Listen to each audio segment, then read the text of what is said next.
तो आज के इस सेशन में हम लोग देखेंगे क्लास 12 का जो फिजिक्स है, इसमें गॉस का अनुप्रयोग। गॉस के अनुप्रयोग में ये 6वां अनुप्रयोग है। ये बहुत इंपॉर्टेंट अनुप्रयोग है, ठीक है। ये 5 नंबर में आता है अनुप्रयोग। अनुप्रयोग क्या है कि एक समान आवेशित अचालक गोले के कारण विद्युत क्षेत्र की तीव्रता। देखो, हमारे पास ये अचालक कोई गोला है। इस अचालक गोले से r दूरी पर एक बिंदु P है। इसमें होता क्या है कि इस विद्युत क्षेत्र की तीव्रता में जो अचालक गोला है, हमें इससे विद्युत क्षेत्र की तीव्रता निकालना है। तो 3 तीव्रताएं निकलेंगी यहाँ पर। कौन कौन सा? इस अचालक गोले से बाहर एक तीव्रता निकलेगी, और दूसरा इस अचालक गोले के पृष्ठ पर निकलेगा, और तीसरा इस अचालक गोले के अंदर निकलेगा। राइट, तो 3 तीव्रताएं निकलेंगी यहाँ पर, एक बाहर, एक पृष्ठ पर और एक अंदर। तो आइए हम लोग शुरू करते हैं डेरिवेशन को। देखिए, तो यहाँ पर हम लोग लिखेंगे कि क्षेत्रफल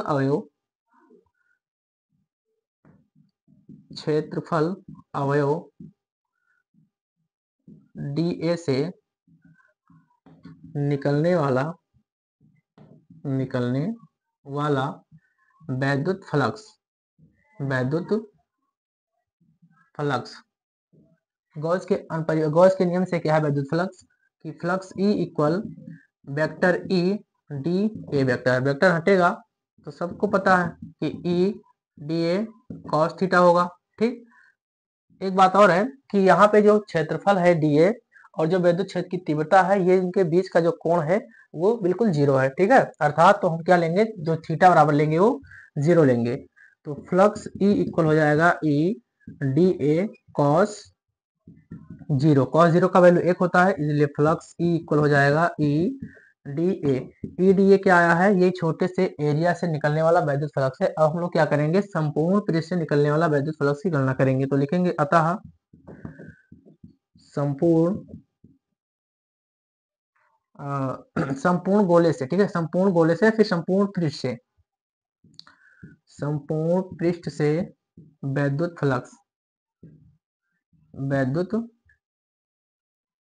फ्लक्स संपूर्ण गोले से निकलने वाला जो वैद्युत फ्लक्स है वो क्या होगा, फ्लक्स E इक्वल हो जाएगा इंटीग्रेशन E dA।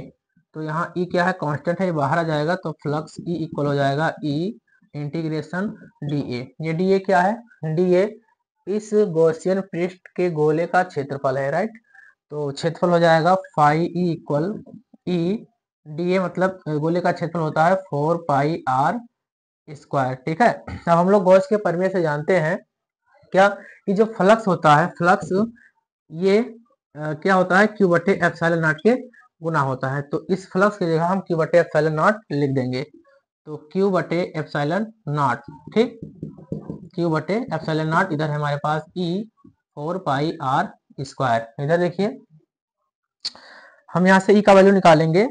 तो जब E का वैल्यू निकालेंगे तो क्या हो जाएगा, E बराबर हो जाएगा 1 बटे, देखो ये पूरा सिस्टम नीचे चला जाएगा, तो 1/4 पाई एप्सिलॉन नॉट Q बटे R स्क्वायर।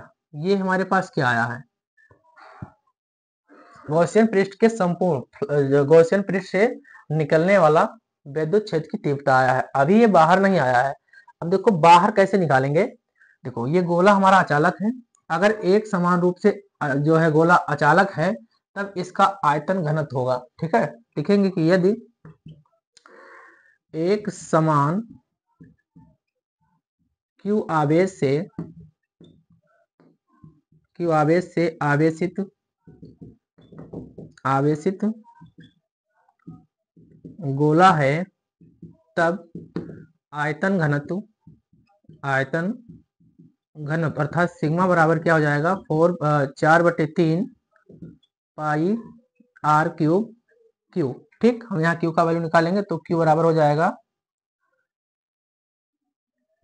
4 पाई R क्यूब सिग्मा बटे 3। ठीक, इस Q का मान हम उठा के इस समीकरण, इसको मान लो समीकरण नंबर 1, इसको मान लो 2। तो समीकरण 2 का वैल्यू हम समीकरण 1 में रख देंगे, जहां Q लिखा है वहां पे हम इस पूरे को रख देंगे। राइट, तो E बराबर क्या हो जाएगा, E बराबर हो जाएगा 1/4 पाई ये वाला एप्सिलॉन नॉट Q, मतलब कि 4 पाई R क्यूब सिग्मा बटे 3। 4 पाई से 4 पाई कैंसिल हो जाएगा, तो हो जाएगा E बराबर R क्यूब सिग्मा ऊपर बचेगा आर क्यूब सिग्मा और नीचे बचेगा 3, ध्यान दीजिए यहाँ पे है आर स्क्वायर भी है, ठीक। तो इधर हो जाएगा 3 एप्सिलॉन नॉट आर क्यूब। ये जो हमारे पास आया है यहाँ पे स्क्वायर है, ठीक, स्क्वायर। ये हमारे पास क्या आया है, ये अचालक गोले से बाहर जो बिंदु P स्थित है, अचालक गोले से जो बाहर बिंदु P स्थित है, इस पर वैद्युत क्षेत्र की तीव्रता आई है, ठीक। वैद्युत क्षेत्र की तीव्रता किसके लिए आई है, ये बाहर पृष्ठ पर, मतलब ये बाहर के लिए आई है, बाहर, ठीक है, बाहर के लिए आया है। तो ये तो बाहर के लिए है। अब दूसरा क्या है कि अगर ये अचालक गोला है, इसके अचालक गोले के पृष्ठ पर वैद्युत क्षेत्र की तीव्रता क्या होगी, इसके पृष्ठ पर वैद्युत क्षेत्र की तीव्रता क्या होगी। तो देखिए इसको हम रफ कर देते हैं, नोट करिए। ये बाहर के लिए आया है। अब हम क्या करेंगे कि इस गोले के पृष्ठ पर, ठीक है, गोले के पृष्ठ पर तीव्रता, तीव्रता देखो, अगर गोले के पृष्ठ पर हमें तीव्रता निकालना है तो आर का वैल्यू जो कैपिटल आर है स्मॉल आर के बराबर हो जाएगा, अर्थात आर इक्वल हो जाएगा स्मॉल आर। जो हमारे पास तीव्रता, ये समीकरण इसको मान लो सेकंड मान लो, ठीक है। तो समीकरण सेकंड से, समीकरण सेकंड से क्या आया है, ई बराबर आया है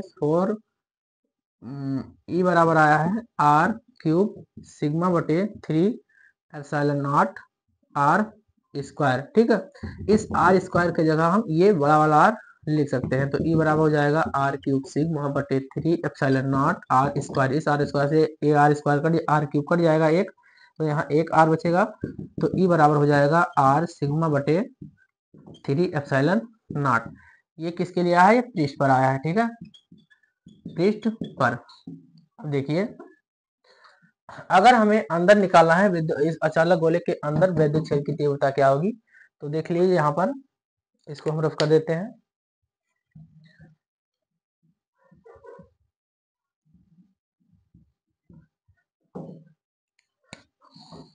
लिखेंगे कि गोले के अंदर तीव्रता, गोले के अंदर तीव्रता, देखो हमने क्या कहा था, इस गोले के चारों तरफ क्यू जो ये जो आवेश है ये एक समान रूप से वितरित है, ठीक है, मतलब क्यू आवेश एक समान रूप से वितरित है। तो इसके अंदर जो आवेश होगा उसका मान 0 होगा, अर्थात क्यू बराबर क्या होगा, 0। तो हम लोग को पता है क्या है कि क्यू बटे एप्सिलॉन नॉट, इधर ई